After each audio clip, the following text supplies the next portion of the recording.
আসসালামু আলাইকুম। কেমন আছেন সবাই? আলহামদুলিল্লাহ আমরা তো অনেক ভালো আছি। সবাইকে শুভেচ্ছা। আমার চ্যানেলে চলে আসলাম রান্নাঘরে। আ এখন হচ্ছে আনুমানিক ১২টার মতো বাজে। তো আমি চেষ্টা করি গোসলের আগেই আরকি সব কাজকর্ম সেরে রান্নার জন্য গোছগাছগুলো করে রেখে তারপরে গোসল করে নামাজ পড়ার। তাহলে দেখা যায় একটু ১০-২০ মিনিট রেস্ট নিয়ে রান্নাঘরে এসে রান্নাটা শুরু করা যায়। আর কাটাকাটি না থাকলে না রান্না করতে অনেক বেশি সময় লাগে সবকিছু রেডি করে। তো আমি এখন কাটাকাটি করব, তারপরে হচ্ছে কিছু কাজ আছে সেরে গোসল করে নামাজ পড়ব। তো এই যে লাউ, এই লাউটা হচ্ছে অনেক কচি ছিল আর আমার খুব লাউ খেতে ইচ্ছে করতেছিল, তাই নিয়ে আসতে বলেছিলাম। তো এগুলো কেটে গুছিয়ে গোসল চলে আসলাম রান্নাঘরে। এখন ৩টে বাজে। তো এই যে ডিম সেদ্ধ দিয়েছি, আজকে লাউ দিয়ে ডিম রান্না করব।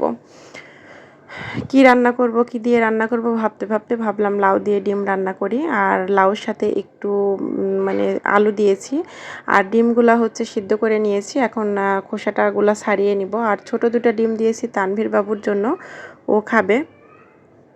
তো ডিমগুলো অনেক বেশি গরম ছিল, যার কারণে পানির মধ্যে ডুবিয়ে আমি ডিমগুলো ছাড়াচ্ছিলাম। আর পানির মধ্যে ডুবিয়ে ডিম ছাড়ালে অনেক বেশি তাড়াতাড়ি হয়ে যায়, যেটা আমার কাছে মনে হয়। তো ডিমগুলো আমি ছিলে নিব, তারপরে অন্য কাজ শুরু করব। তো এই যে কড়াইতে তেল দিয়েছি, সামান্য হলুদ দিয়েছি। এখন ডিমগুলো একটু লাল লাল করে ভেজে নিব। খুব বেশি ভাজবো না, মিডিয়াম ভাবে ভাজবো। বেশি ভাজলে না ডিমের চামড়াগুলো শক্ত হয়ে যায়, তখন খেতে একদমই ভালো লাগে না। তো এই তেলের মধ্যেই আমি পেঁয়াজ আর কুচিয়ে রাখা রসুন দিয়ে দিলাম। এটা একটু তেল দিব, দিয়ে এটা একটু হালকা ভাজা ভাজা করে নিব। একটু জিরাও দিয়ে দিলাম, জিরার এই ঘ্রাণটা অনেক বেশি ভালো লাগে।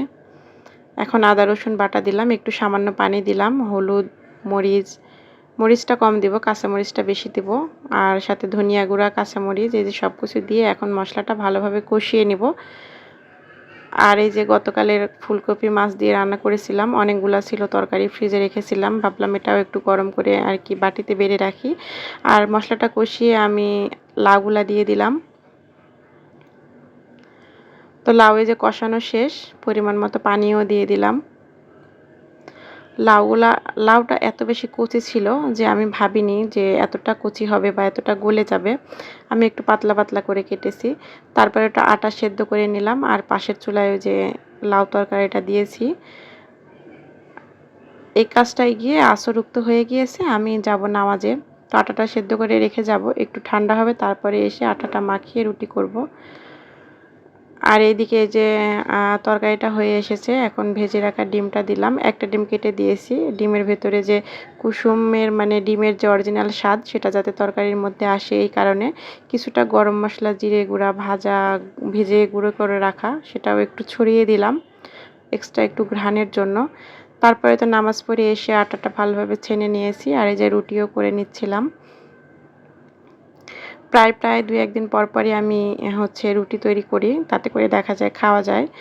আর এই যে আজকে এই ভাজাভাজি বলতে অন্যান্য কোনো আইটেম করিনি। আমার হাতের তৈরি ফ্রোজেন করে রাখা পুলি পিঠা, সিঙ্গারা আর রোল, এই দিয়ে আজকে আমরা ইফতারি করব। আজকে পেঁয়াজু, বেগুনি আর আলুর চপ এগুলো আসলে কিছু করিনি। রোজ রোজ একই খাবার খেতে ভালো লাগে না। তো আজকে শরীরটাও আমার মানে ভালো লাগছে না, সকাল থেকে কোনো কাজ করতে ইচ্ছে করতেছিল না। তাই ভাবলাম যে যেগুলা ফ্রোজেন করে রাখা আছে সেগুলা দিয়ে আজকে ইফতারটা সেরে নিই। তো প্রথমে আমি সিঙ্গারাগুলা ভাজি করে নিলাম, তারপরে আমি রোল দিয়ে দিলাম। আর আমাদের যেহেতু অল্প তেলে ভাজি করা, বেশি তেল দিলে ওই যে প্রথম দিন বললাম বেশি তেল দিলে যে তেলগুলা বেঁচে থাকে, ওই পুরা তেলগুলা না খেতে একদম ভালো লাগে না, স্বাস্থ্যের জন্য ভালো না। এই কারণে কম তেলেই আর কি ভাজার চেষ্টা করি। তারপরে রোল ভাজলাম, এখন এই যে পুলি পিঠাগুলাও দিয়ে দিলাম।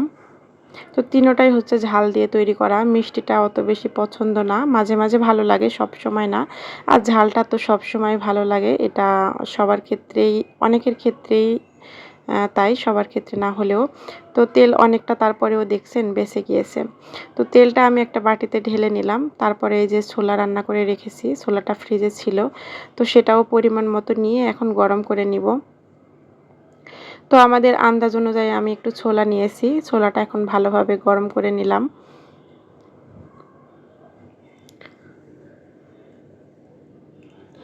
আসলে যতই বলি খাওয়া উচিত না, খেতে মানে খেলে শরীরের জন্য খারাপ, তারপরেও কেন জানি এই রমজান মাসে এইগুলা ছাড়া মনে হয় ইফতার মানে জমছে না। তো সব কাজ শেষ করে গুছিয়ে নিয়ে ইফতারে চলে এসেছি। প্রথমে যে শরবত, চিয়া সিড এগুলা মানে আখের গুড় দিয়ে করেছি, সাথে লেবু দিয়ে শরবত করেছি, সেগুলো আর কি গ্লাসে গ্লাসে ঢেলে নিচ্ছিলাম।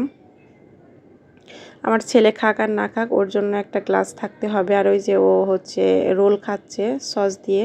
এখানে কিছু পেয়ারা, শসা, টমেটো, আপেল, খেজুর কেটেছি। আর এই যে ছোলা, তারপরে এই যে ফ্রোজেন সিঙ্গারা সব কিছু ছিল। এই যে নিমকি কিনে নিয়ে আসছে আপনাদের ভাইয়া। তো আর রুটি করেছি, ওইগুলো পরে খাবো ইফতার করে, নামাজ পড়ে আগে এগুলা খেয়ে নিই। তো ইফতার করতেছি খেজুর দিয়ে প্রথমে, তারপরে শরবত খাবো। আলহামদুলিল্লাহ, শুকরিয়া আল্লাহর দরবারে। রোজাটা শেষ করলাম, ইফতার করলাম। তো এখন একটু একটু করে আর কি যা যা আছে সবই খেয়ে নিব। আর আমার হাতে তৈরি এই ফ্রোজেন পুলি পিঠা, সিঙ্গারা, তারপরে রোল অনেক মজা হয়েছিল। আমি সিঙ্গারা আর পুলি পিঠা এর আগে অনেকবার তৈরি করেছি, কিন্তু রোলটা এই প্রথম করেছি, তারপরে অনেক ভালো হয়েছে খেতে। তো এই ছিল আমার ভিডিও। ভালো থাকবেন, কথা হবে আগামীকাল। আল্লাহ হাফেজ।